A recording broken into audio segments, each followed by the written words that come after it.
Hello बच्चों, how are you. मैं रज़ी अख्तर और हम लोग कंटिन्यू करेंगे मोल कॉन्सेप्ट को। ये मोल कॉन्सेप्ट का लास्ट वीडियो है जिसमें हम लोग डिस्कस करेंगे स्टोकियोमेट्री पार्ट 2। और जो बेसिकली डिस्कशन हमें करना है इसमें यह है परसेंटेज यील्ड। तो आप इसको बहुत ध्यान सुनना बच्चों, इस तरह के कॉन्सेप्ट बहुत मुश्किल से मिलते हैं नहीं, और इस पे बेस्ड क्वेश्चन आपको कॉम्पिटिटिव एग्जाम में भी मिलेगा और स्कूल में भी कभी कभी आते हैं। तो देखिए परसेंटेज यील्ड का क्या मतलब होता है।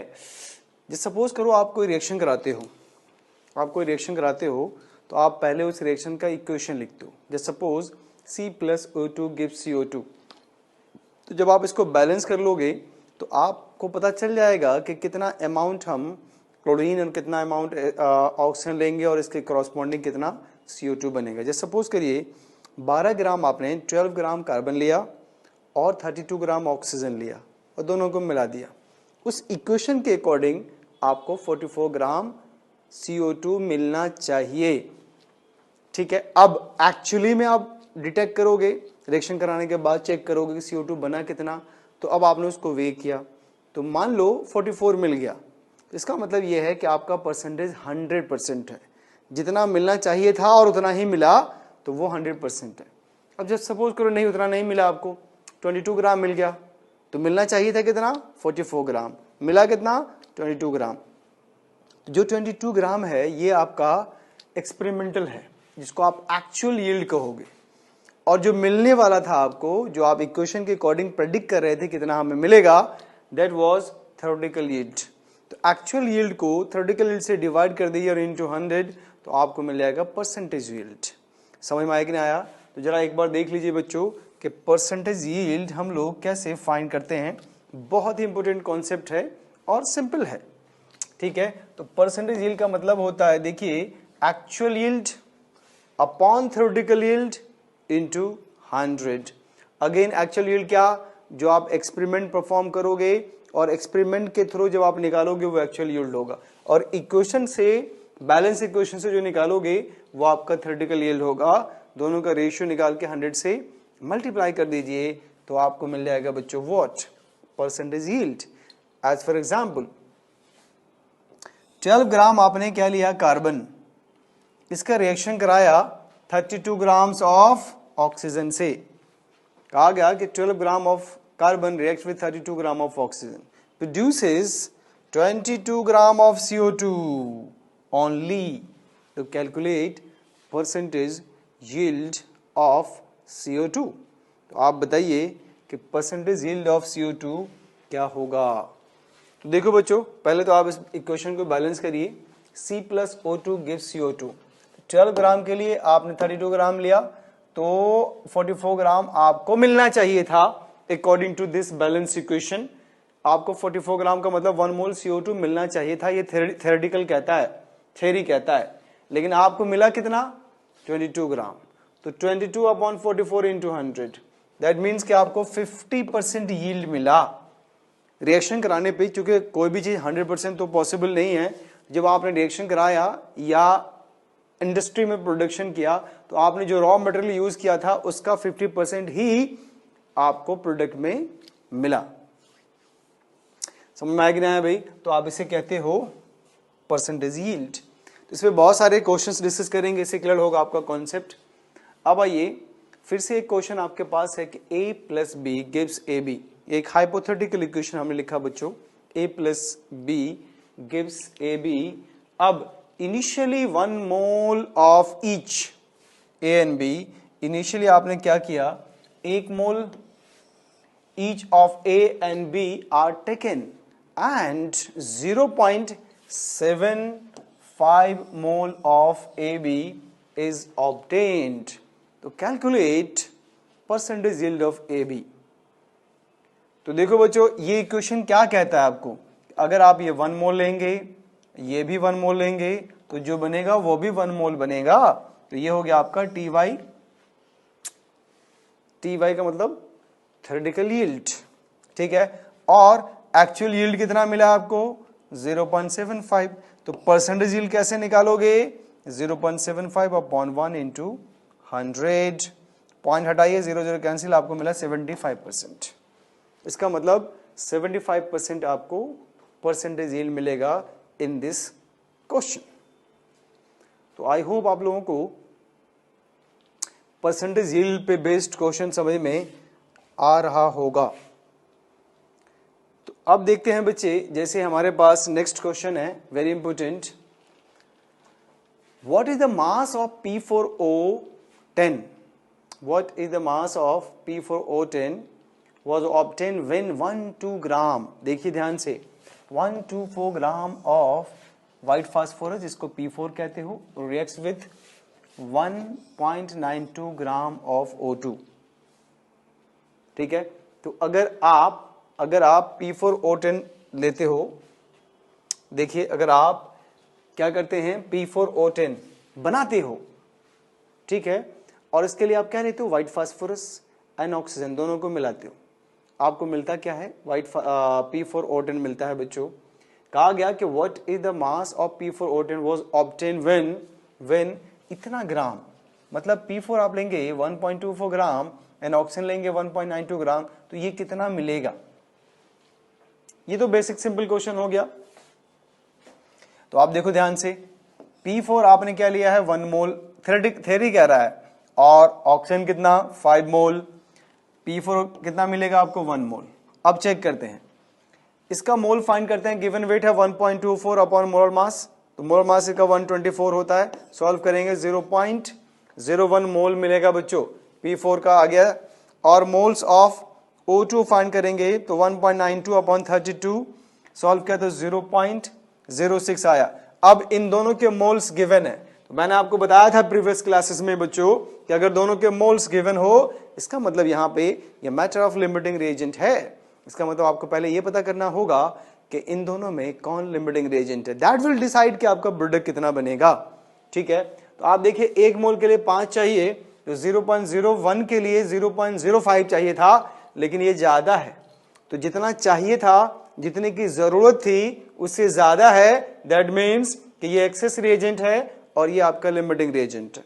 तो लिमिटिंग रिएजेंट कौन हो गया बच्चे, ये LR बना और ये ER बना। Now limiting reagent will decide कि आपका प्रोडक्ट कितना बनेगा। तो ये 1 मोल अगर है बच्चों, तो स्टोइचियोमेट्री से ये भी 1 मोल है, तो अगर ये 0.01 मोल है तो ये भी 0.01 मोल बनेगा, और इसका मोलर मास कितना होता है 284। तो अगर आप इस 0.01 मोल को 284 से मल्टीप्लाई कर दोगे तो मास ऑफ आपको मिल जाएगा क्या, P4O10, तो 2.84 ग्राम आपको मास मिल गया। समझ रहे हैं, लेकिन ये जो हमने सॉल्व किया है वो थ्योरेटिकली सॉल्व किया है, हमने प्रैक्टिकली इसका नहीं देखा कि हमें कितना एक्चुअली में कितना मिला, ये हमने नहीं देखा, ये थ्योरेटिकली आपसे पूछा गया और थ्योरेटिकली आप बताओगे कि इतना मिलेगा, भाई आपको मिलेगा। अब एक्सपेरिमेंट करेंगे, मिलेगा नहीं मिलेगा वो तो परसेंटेज पर डिपेंड करेगा। ठीक है, तो आई होप ये समझ में आ गया होगा कि what is the mass of P4O10 was obtained when 1-4 gram of P4 reacts with 1.92 gram of O2। तो बैलेंस इक्वेशन के अकॉर्डिंग पहले हमने लिमिटिंग रिएजेंट फाइंड कर लिया, मोल गिवन था, वेट गिवन था, मोल में चेंज करके, और उस लिमिटिंग रिएजेंट से हमने पता कर लिया कि अमाउंट कितना बनेगा। अब इसी क्वेश्चन को कंटिन्यू आगे करेंगे हम लोग। देखिए इसी में कहा गया on the above problem only 1.42 gram of P4O10 is obtained, then calculate percentage yield of reaction. तो देखिए आपको कहा गया था कितना मिलेगा, तो आपने रिएक्शन कराया, ये मिला दिया 1.24 1.92 ग्राम, मिलाने के बाद जो प्रोडक्ट बना उसको वे किया, तो वे करने के बाद आपको मिला 1.42 ग्राम, मिलना चाहिए था कुछ और, मिला कुछ और, तो मिलना चाहिए था आपको 2.84 ग्राम, मिल रहा है कितना 1.2। इसका मतलब ये आपका एक्चुअल बना भी एक्चुअल यील्ड है, और ये आपका थ्योरेटिकल यील्ड है। तो actual yield upon theoretical yield into 100, that means कि आपको 50% यील्ड मिलेगा इसमें। इस क्वेश्चन में जो सेकंड पार्ट इसका बताया गया है उसमें आपको कहा गया कि ये 50% यील्ड मिलेगा। ठीक है, आई होप समझ में आ गया होगा आपको। आगे चलते हैं, बहुत मुश्किल नहीं है, इंटरेस्टिंग क्वेश्चन है ये। देखिए कहा गया बच्चों क्या, कि अगर 2.5 gram of an impure sample, मतलब उसमें कुछ इम्प्यूरिटी भी है, of calcium carbonate on treatment with excess of hydrochloric acid produces 0.88 gram of CO2. So what is percentage purity of the sample? तो देखिए बच्चे क्वेश्चन क्या आ गया कि अगर आपने 2.5 ग्राम कैल्शियम कार्बोनेट लेते हो और ये कंफर्म है कि इसमें इम्प्योरिटी है, मतलब प्योर नहीं है, और इसका रिएक्शन करा देंगे आप HCl से एक्सेस में लेकर, जब HCl से रिएक्शन कराएंगे आप तो आपको मिलेगा 0.88 gram of what, carbon dioxide. तो पूछा गया कि आप बताइए परसेंटेज प्योरिटी ऑफ सैंपल, जो आपने सैंपल एक्चुअली में लिया था वो कितना परसेंट आपका प्योर था, 20%, 30%, 40%, 50%, कितना परसेंट? तो ये कैसे पता चलेगा बच्चों? देखो बहुत सिंपल है। सबसे पहले आप इसका बैलेंस इक्वेशन लिखिए। ये कैल्शियम कार्बोनेट है, HCl से रिएक्शन कराओगे तो CaCl2 प्लस इसका एक ऑक्सीजन और 2 हाइड्रोजन मिलकर वाटर बनाएगा, बना क्या, और लास्ट में CO2 बना। तो इसको अगर आप बैलेंस करोगे तो ये ऑलरेडी बैलेंस है। तो ये देख रहे हो आप, 1 मोल अगर आप लेते हो कैल्शियम कार्बोनेट तो आपको 1 मोल कार्बन डाइऑक्साइड मिलेगा। ये इक्वेशन आपको कह रहा है। देखिए बच्चे, तो दैट मीन्स कि to produce 44 gram of CO2, 1 mole CO2 का मतलब होता है बच्चे 44 ग्राम। तो to produce 1 mole CO2 we need 100 gram of calcium carbonate. 100 gram क्यों? क्योंकि इनका मोलर मास 100 होता है। कैल्शियम 40, कार्बन 12, ऑक्सीजन 3 है तो 48। सॉल्व करिए आपको मिलेगा 100। तो 44 ग्राम CO2 प्रोड्यूस करने के लिए आपको लेना होगा कितना, 100 ग्राम ऑफ कैल्शियम कार्बोनेट, और 1 ग्राम के लिए 100/44, इसीलिए 0.88 ग्राम जो आपने लिया है बच्चों, तो इसके लिए प्रोड्यूस करेंगे आप तो आपको मिलेगा कितना, 100/44 इंटू 0.88, दैट इज 2 ग्राम्स। आपको 2 ग्राम मिलेगा नहीं। तो अब आपको यह पता करना है कि प्योर कितना है। तो 2 ग्राम मिला, टोटल कितना था 2.5। देखिए आपने 2.5 लिया था भाई, आपने 2.5 लिया था, लेकिन मिला कितना हमें 44 ग्राम या 0.88 ग्राम प्रोड्यूस करने के लिए सिर्फ 2 ग्राम की आवश्यकता थी। इसका मतलब जो 0.5 है वो एक्सेस में था, और वो कैल्शियम कार्बोनेट नहीं बल्कि कुछ और होगा in the form of impurity. तो 2/2.5 इंटू 100, 80%। इसका मतलब आपके पास जो सैंपल था 2.5 gram of sample of calcium carbonate, वो 80% प्योर था, 20% उसमें कुछ और मिला हुआ था। दैट मीन्स कि वो 20% इम्प्योरिटी उसमें मिली हुई थी। अब आइए इसी पे बेस्ड एक और क्वेश्चन पूछा गया कि on heating 80% pure calcium carbonate. अब आपको हमने 80% प्योर कैल्शियम कार्बोनेट दिया और प्रोड्यूस कर रहा है 1.76 ग्राम of carbon dioxide. What mass of calcium carbonate is obtained? What mass of calcium carbonate is obtained, या कितना आपने लिया होगा इस रिएक्शन को प्रोसीड करने के लिए? तो फिर से समझिए बच्चे, कहा गया कि अगर आप हीट करते हो कैल्शियम कार्बोनेट को तो आपको 1.76 ग्राम ऑफ CO2 मिलता है, जबकि आपका कैल्शियम कार्बोनेट 80% प्योर है। तो बताइए कितना ग्राम को हम हीट करें कि हमें 1.76 ग्राम CO2 मिले? तो आप देखिए बच्चे, अगर आप 44 ग्राम, ध्यान सुनिए, अगर आप 44 ग्राम CO2 प्रोड्यूस करना चाहते हो तो you have to take 100 gram of calcium carbonate और हीट कर दीजिए इसको।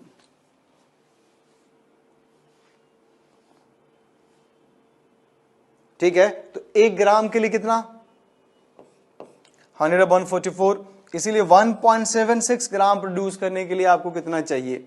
नहीं, तो 100/44 इंटू 1.76, तो यहां से 4 ग्राम आपको चाहिए। नहीं, इसका मतलब ये कि अगर आप 4 ग्राम कैल्शियम कार्बोनेट लेते हैं तब जाकर 80% प्योरिटी में आपको 1.76 ग्राम मिलेगा। तो फाइनल आंसर क्या हो गया बच्चे आपका? 4 ग्राम। समझ में आया कि नहीं आया भाई? तो 4 ग्राम आप कैल्शियम कार्बोनेट लेते हैं, वो कैल्शियम कार्बोनेट जो सिर्फ 80% प्योर होगा तब आपको मिलेगा। अब आइए, बहुत ही इंपोर्टेंट क्वेश्चन है ये, बहुत ही इंपॉर्टेंट क्वेश्चन है ये आपका। PCl5 react with water and forms phosphoric acid and hydrochloric acid according to the following reaction। देखिए बच्चों, बहुत ध्यान सुनना, स्पेशली जो कॉम्पिटिटिव एग्जाम की तैयारी करते हैं उनको इस तरह के क्वेश्चंस में ज़्यादा परेशानी होती है। तो PCl5 का रिएक्शन कराया आपने वाटर से और आपने बनाया क्या, phosphoric acid, that is H3PO4, और साथ में HCl भी मिला। और इक्वेशन ये आपका कि PCl5 + 4H2O produces phosphoric acid and 5HCl। अब कहा गया कि 0.4 moles of PCl5 combines with 1.8 moles of water। अगर आपने 0.4 moles PCl5 को कंबाइन किया with 1.8 moles of water, then find।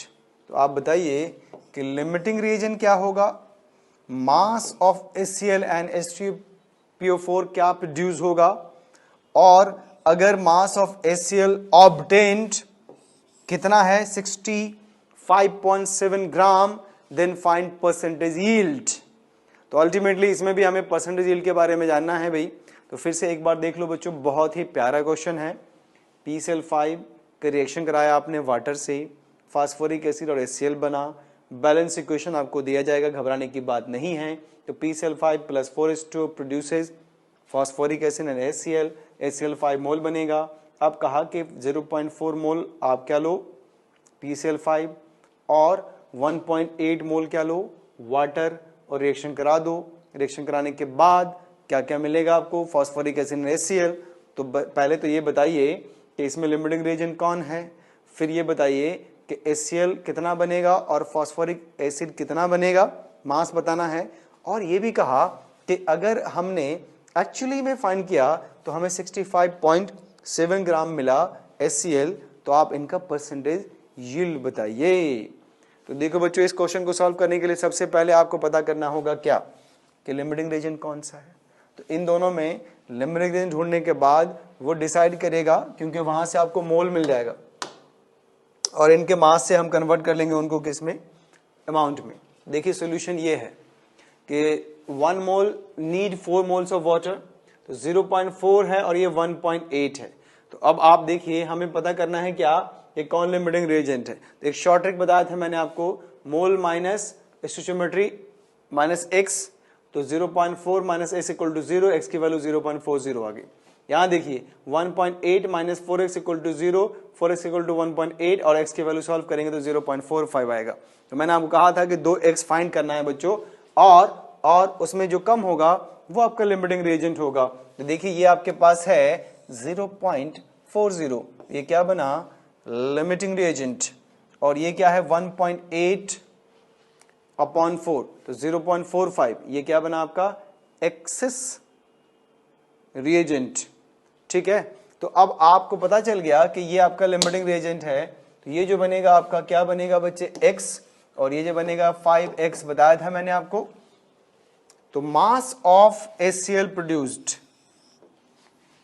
तो देखिए आपका जो x है वो 0.4 है, तो मोल्स ऑफ HCl आपको मिलेगा 0.4,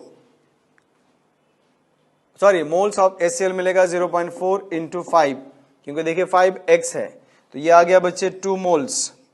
अगर इन टर्म्स ऑफ मोल देखें, चूंकि आपको मास बोला गया है, तो मास के टर्म में आप क्या करोगे, जो मोलर मास है इनका उनसे मल्टीप्लाई कर दीजिए, दैट इज आपको मिलेगा 73 ग्राम्स। तो देखिए HCl जो प्रोड्यूस होगा that will be 73 grams. What about phosphoric acid, तो 0.4 मोल है ही, इसका मोलर मास क्या होता है 98, इसका मोलर मास क्या होता है बच्चों 98। तो यहां से मास ऑफ फॉस्फोरिक एसिड भी आपको मिल जाएगा, नहीं देखिए दोनों मिल गया हमें। तो मास ऑफ फॉस्फोरिक एसिड 0.4 39.2 ग्राम आपको मिल गया। अब आपसे कहा था परसेंटेज यील्ड निकालने के लिए, तो देखो थ्योरेटिकली आपको 73 ग्राम मिल रहा था HCl, और प्रैक्टिकली जब आपने एक्चुअल यील्ड देखा था तो 65.7 था। आप इसको सॉल्व करिए तो 90%, इसका मतलब परसेंटेज यील्ड आपका हो गया 90%, 90%। तो आई होप आपको ये सारे क्वेश्चंस समझ में आ रहे होंगे बच्चों। कि कितना अमाउंट आप लेंगे उसके कॉरस्पॉन्डिंग कितना अमाउंट प्रोड्यूस होगा, और फिर आप ये पता करोगे कि परसेंटेज यील्ड कैसे आप फाइंड करेंगे।